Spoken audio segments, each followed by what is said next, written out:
Good day everyone, and welcome back to the channel, or hello if you're just joining me. This series of videos is going to be on the gangs of Necromunda. We're going to look at the history, then we're going to look at the gang themselves, then we're going to look at weapons, and then we might have a wrap-up video where I talk about maybe optimum builds or the hangers-on and how useful they are for the gang in various scenarios. We're going to start with Goliath because that was the first book out really. So let's get started on that. To understand the history of House Goliath, we must go back to the 39th millennium. What happened during this time is it was the birth of the redemption, and thus millions of people abandoned their hives. They became only interested in spreading the dogma of the imperial cult under the Red Redemption. Although the ancient name Goliath was one of the houses of folklore, Lord when I came in. You said you were sure. Aboreth Helmore needed workers for his factories. The people who had left weren't paying the bills basically. They had people leaving in droves to spread this fiery cult, and he needed the factories to run. He needed people to see him as God and as the ruler, undisputed ruler of Necromunda. Because of the redemption, this was in a tenuous and rather precarious place. So he went to two houses. He went to the Escher and Van Saar. The Escher had a rather strange history. They were able to bring people back from the dead. Although they were changed, they did have some alchemical technology which might have been useful. He also went to House Van Saar, who were trying to find a cure for their condition, for they were bathing in the aura of a broken STC machine, and that aura was killing them very slowly. So the two houses were ordered to work together, and while they each tried to sabotage each other's work, they tenuously worked together in order to fulfill Lord Helmore's wish. The other houses saw this as rather dangerous. The two houses were put in above them, and the only house that really didn't fight back was the Delac, for they had been paid off by Alberoth already. They were his spies, they were in his pocket, or maybe they had something over him. You see, in Necromunda, history is only written by one person, Lord Helmore, and everything else is just folktales. And thus the start of the project began. The beginnings were tough, and there were many failures. The vat-grown constructs were little more than slaves. They were basically just made to do one job, and they lasted maybe weeks, maybe months in the beginning, but as time went on, they were able to extend this by a few years, and thus the Goliaths started to increase in number. The factories were being run, the horrible places where the forges were hottest and the environments were not the best. They thrived, and they produced metal, they produced ore, they produced guns, and they did everything that was expected of them. You see, while they were a slave race, the alphas, or the leaders of this rather unfortunate species, were clever enough to alter the Lobo chips that gave them the knowledge to run factories. Each time they were taken out, it would contain the knowledge of people had come before, and thus a genetic memory of sorts was created, one that wanted to be free. And each generation, each factory-grown lot was smarter and smarter and smarter. And when Van Saar and Escher were at their highest, Albaros died. Now who can say why he died? There's no camp. Maybe he was assassinated, or maybe he just died of old age. But with his death, the alliance between the two was ended. That's why I'm headed And- for Night City. The Goliaths took their chance to break free. Sure as hell hope you'll be on your way before long. And while we pause there, I will note some things. You see, House biologists, or the Adeptus Mechanicus biologists, had authorized the Goliaths as a viable strain of Yab human. Although they hadn't been authorized to be portioned on other worlds, they were stable enough in order to be called a genius of humanity. Without another word. Ain't got no mind to see you drifting around these parts. Got it? When they'd broken free, the two houses had a massive fight, Escher and Vansar. There was a massive famine, and the Minerva mines created a rupture point, or a spark point. And the Goliaths used this. They rose up from their factories, they took the tools that they were using to carve metal or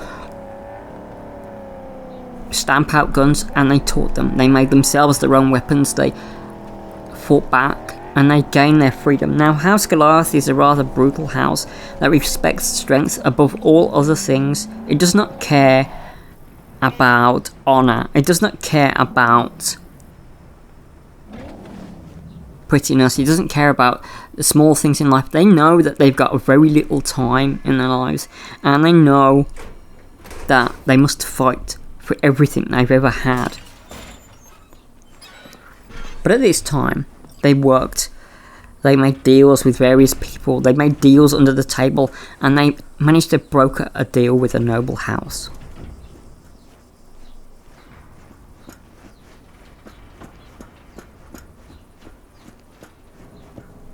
During their time as slaves, they developed a sort of pictoglyph language. These warnings were, or messages were, warnings against their slavery and their yearning to be free.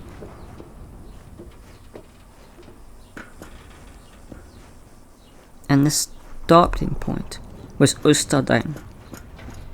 A hive erupted into violence unseen on the planet.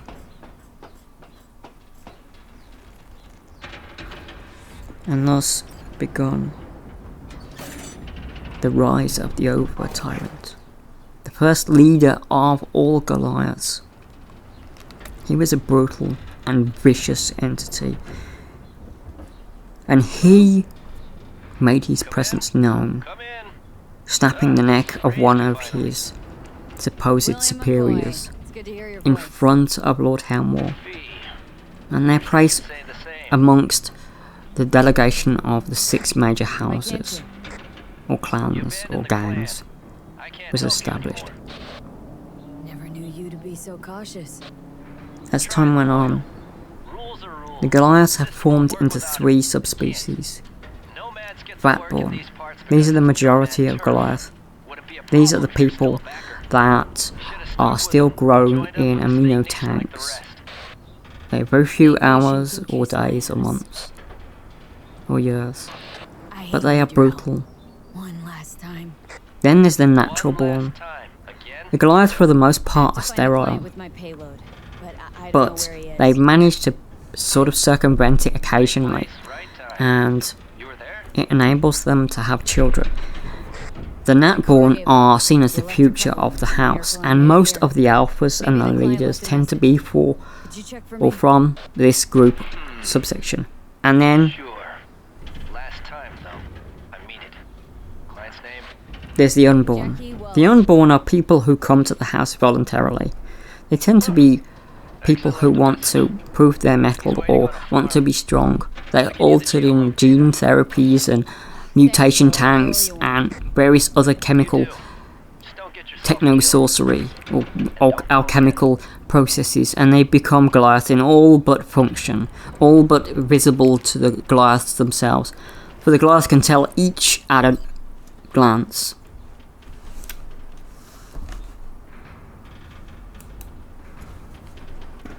And thus, we have the 3 subsections. Now,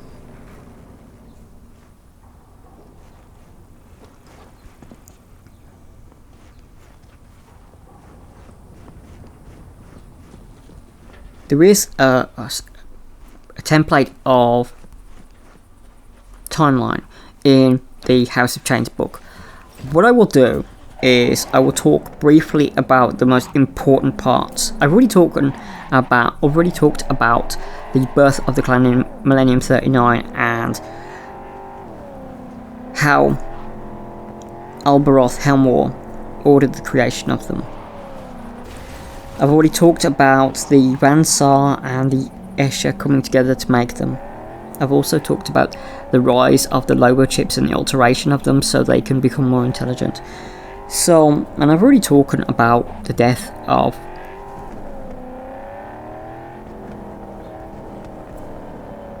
Alberoth and the rise of them to becoming a clan. Now, a lot of other clans do see them as usurpers, but a lot of them see them as an opportunity to sell drugs too, because they still need the drugs from the alchemical reagents from the Escher, and they still need the technology from the Vansar. So they have to make uneasy alliances, and although they really, really hate the Escher, they still need them for the most part.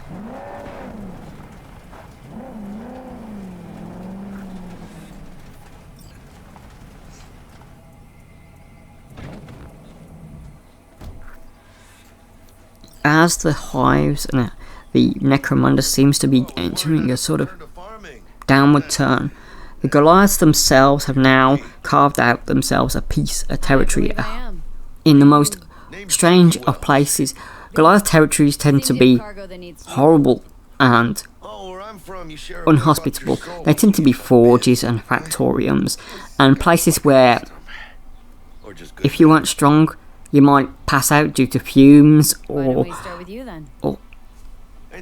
just the environment themselves. Imagine living in a bath of asbestos. That's basically how they are.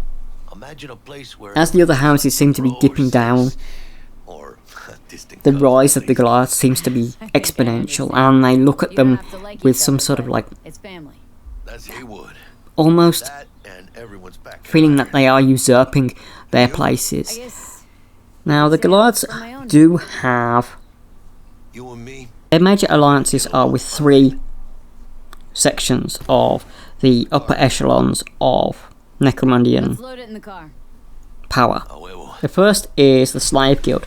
These are a group of people that put people in pit fights and various other arenas for rich peoples or the upper hives enjoyment, and low people's hives. Life is tough in Necromunda, and thus entertainment tends to be rather brutal.